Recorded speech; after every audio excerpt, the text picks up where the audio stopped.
Hello friends, இந்த oil painting வந்து ஒரு 1 இயர் பிஃபோர் வந்து ட்ரா பண்ணது. ஸோ ஆயில் பெயிண்டிங்கோட ஒரு பெரிய அட்வான்டேஜ் என்ன அப்படின்னா, நீங்கள் எவ்வளோ வருஷம் ஆனாலும் அதை திருப்பி வந்து நீங்கள் ரீடிசைன் பண்ணலாம், ரீக்ரியேட் பண்ணலாம். அவ்வளோ ஒரு யூசர் ஃப்ரெண்ட்லியான ஒரு மெட்டீரியல். ஸோ அதோட எண்ட் ரிசல்ட் அப்படிங்கிறது நல்ல ஒரு கிளாஸியான ஒரு எஃபெக்ட் கொடுக்கும். ஸோ அக்ரிலிக் பெயிண்டிங் வந்து மோஸ்ட்லி வந்து அண்டர் பெயிண்டிங் லேயர்லாம் இருக்குல்ல, அதுக்கு அந்த ஒரு பிளாக்கிங் ஸ்டேஜ் அந்த லெவலில் யூஸ் பண்ணிவிட்டு, ஸோ ஃபைனல் டச்சுக்கு வந்து எப்போவுமே வந்து ஆயில் பெயிண்டிங் வந்து நான் யூஸ் பண்ணுவேன். ஸோ எனக்கு ஆயில் பெயிண்டிங் வந்து ரொம்ப பிடிக்கும். ஸோ இன்னைக்கு வந்து இந்த கேன்வாஸ் வந்து இந்த சென்டர் இது வந்து என்னுடைய ஃபோக்கல் பாயிண்ட், அந்த ஒயிட் ஃப்ளோரல். ஸோ இந்த lower part of the red flower வந்து இன்னும் எனக்கு ஒரு சாட்டிஸ்ஃபைங்காக இல்லை. ஸோ அதனால் அது வந்து மறுபடியும் ரீக்ரியேட் பண்ணலாம் அப்படின்ட்டு இன்றைக்கி ஸ்டார்ட் பண்ணியிருக்கேன். ஸோ இதை ட்ரா பண்ணுறப்போ ஒரு சின்ன விஷயம் வந்து புக்கில் படித்தது ஒரு பாப்பப் ஆச்சு. ஸோ அதை அவங்க கூட ஷேர் பண்ணலாம் அப்படின்ட்டு தான். ஸோ எப்போவுமே நம்மளுடைய அந்த ஒரு எண்ட் ரிசல்ட் அப்படிங்கிறது நம்ம பண்ணுற அந்த காலகட்டத்தில் வந்து நமக்கு ஒரு இமீடியட் ரிசல்ட், ஒரு இன்ஸ்டன்ட் ரிசல்ட் வந்து கொடுக்காது. எப்போவுமே எல்லாவற்றிற்குமே அந்த கால அவகாசம் வந்து கொடுக்கணும். அந்த டைம் பீரியட், அந்த வெயிட் பண்ணுறோம் இல்லையா, அந்த டைம் வந்து ரொம்ப முக்கியமானது. இதை ஏன் சொல்கிறேன் அப்படின்னா, இதை ட்ரா பண்ணுறப்போ இதனுடைய கலர் வேல்யூ அண்ட் அதனுடைய டெப்த்து எல்லாமே நமக்கு வந்து வேறு மாதிரி இருக்கும். அன்னைக்கு வந்து நமக்கு ஏதோ சாட்டிஸ்ஃபை பண்ணுற மாதிரி இருக்கும்.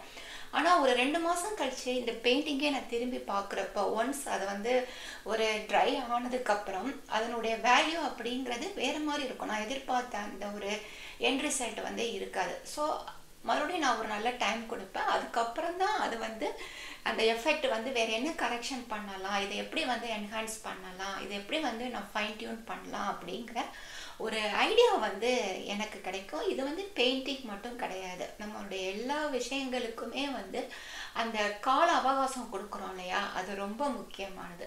ஸோ அந்த அந்த இடைப்பட்ட காலத்தில் தான் நம்மளால் வந்து யோசிக்க முடியும், இதை நான் இன்னும் வந்து எப்படி நான் பெஸ்ட்டாக எடுத்துகிட்டு வர முடியும், அதுக்கு நான் என்ன மாதிரியான டெக்னிக்ஸ் வந்து நான் கற்றுக்கணும், என்ன மாதிரி நான் என்னுடைய இன்டெலெக்சுவல் நாலேஜை வந்து இம்ப்ரூவ் பண்ணணும் அப்படிங்கிற அந்த ஒரு கேப் இருக்கும் இல்லையா, அப்போ அதை வந்து நான் மற்ற விஷயங்களை வந்து யோசிப்பேன். ஸோ ஒரு காலத்திற்கு அப்புறம் இந்த நான் யோசித்து நான் ஒரு பிளானிங் பண்ணுறோம் இல்லையா, அதை வந்து நான் திருப்பி வந்து ஒரு ஃபைன் டியூனிங் பண்ணுறது அப்படிங்கிறது எனக்கு ஹெல்ப்ஃபுல்லாக இருக்கும். ஸோ எண்ட் ரிசல்ட்டும் நான் எதிர்பார்த்த அளவுக்கு என்னையே வந்து அதை ஃபஸ்ட்டு வந்து சாட்டிஸ்ஃபை பண்ணணும், அவ்வளோதான்.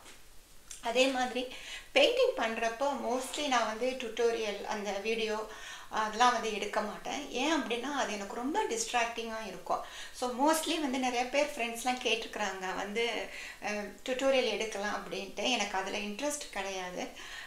ஏன்னா அப்படின்னா அது ரொம்ப வந்து எனக்கு அந்த ஃபோக்கஸ் வந்து தடைப்படும் அப்படிங்கிறதான். நான் எதிர்பார்த்த அந்த ஒரு எண்ட் ஃபினிஷிங் வந்து எனக்கு கிடைக்காது. ஸோ எனக்கு வந்து அந்த வீடியோ டுட்டோரியல் எடுக்கிறத விட எனக்கு வந்து என்னுடைய பெயிண்டிங் வந்து நல்லா வரணும், பர்ஃபெக்டாக இருக்கணும். அந்த இன்ட்ரிகேட் டீட்டெயில்ஸ்லாம் வந்து ரொம்ப மைன்யூட்டாக பண்ணுறோம் அப்படிங்கிறப்போ எனக்கு ரொம்ப ஒரு 4 ஹவர்ஸ் எடுத்தால் கூட எனக்கு அந்த பெயிண்டிங்லேருந்து கவனம் வந்து வேறு எதுலேயுமே மாறாது. ஸோ அந்த மாதிரி தான். ஸோ மெனி டிஸ்ட்ராக்ஷன்ஸ் வந்து நமக்கு இன்றைக்கி லைஃப்பில் வந்து இருக்குது.